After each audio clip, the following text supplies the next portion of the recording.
আসসালামু আলাইকুম। দেশ এবং দেশের বাইরে যারা আমার এই ভিডিওটা দেখতেছেন তাদেরকে সবাইকে সুস্বাগতম জিএস কারের পক্ষ থেকে। আজকে আমরা নিয়ে আসছি 2019 মডেলের এই এক্সিও ফিল্টার গাড়িটি। এটা হলো সম্পূর্ণ ফ্রেশ, একেবারে 25 এর রেজিস্ট্রেশন। গাড়িটি একদম সুপার ফ্রেশ, কোনো খোলা কাটা নেই, কোনো অ্যাক্সিডেন্ট হিস্ট্রি নেই। দেখেন গাড়ির অবস্থা একেবারে সুপার ফ্রেশ। গাড়ি খুব কম ইউজ হয়েছে বাংলাদেশে, মাত্র। এই যে দেখেন গাড়িটি একদম সম্পূর্ণ সুপার ফ্রেশ। অরিজিনাল যে হেডলাইটটা, এই যে কৈটো লেখাটি অরিজিনাল হেডলাইটটি রয়েছে। যেহেতু 25-এ রেজিস্ট্রেশন, সেহেতু বলাই বাহুল্য যে গাড়িটা খুব কম ইউজ হয়েছে। গাড়িটি একদম সুপার ফ্রেশ, কোনো খোলা কাটা নেই, কোনো অ্যাক্সিডেন্ট হিস্ট্রি নেই। এই যে দেখেন অরিজিনাল যে ফগ লাইটটা, এই ফগ লাইটটা জাপানিজ, যেটা অনেক গাড়িতেই আসে না, কিন্তু এটাতে আসে। WXB আর এটা গাড়ির ভিতরে তেমন কোনো পার্থক্য নেই। গাড়িটি একদম সুপার ফ্রেশ, কোনো খোলা কাটা নাই, কোনো অ্যাক্সিডেন্ট হিস্ট্রি নেই। দেখেন এই যে বনাট, বনাটের যে অরিজিনাল যে স্টিকার গুলা, হ্যাঁ, অরিজিনাল স্টিকার গুলা এখনো রয়েছে।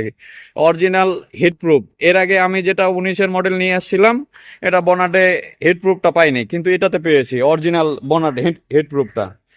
গাড়িটি একদম সুপার ফ্রেশ। এই যে চাকাটি দেখেন, চাকার ব্যাপারে আসি। এই অ্যালো রিমটি এত সুন্দর, গর্জিয়াস। দেখেন গাড়িটি একদম সুপার ফ্রেশ।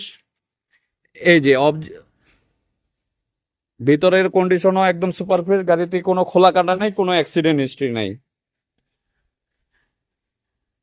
পিছনের যে ব্যাকলাইটটা দেখেন, ব্যাকলাইটটাও অরিজিনাল।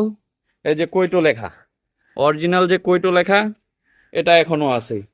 এ থেকেই বোঝা যায় গাড়িটি কোনো অ্যাক্সিডেন্ট নাই। গাড়িটি একদম সুপার ফ্রেশ। শুধু ওইটাই না, দেখেন ভিতরে যে কন্ডিশন, ভিতরে কন্ডিশন একদম সুপার ফ্রেশ। গাড়িটি অরিজিনাল, এখনো অরিজিনাল সিটগুলো রয়েছে, কোনো সিট কভার ইউজ হয় নাই।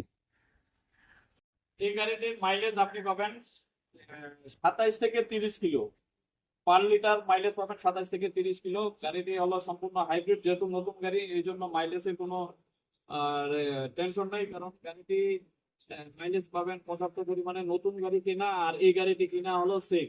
এই গাড়িটি আমাদের আস্কিং প্রাইস হলো 21,50,000 টাকা। এটা ফিক্সড না, দামাদামি করার সুযোগ রয়েছে। তবে কোনো ক্রেতা যদি চায় যে কোনো অ্যানালাইসিস সেন্টারে নিয়ে যায়, চেক করাতে পারবে। এতে আমাদের কোনো আপত্তি নেই আর কি।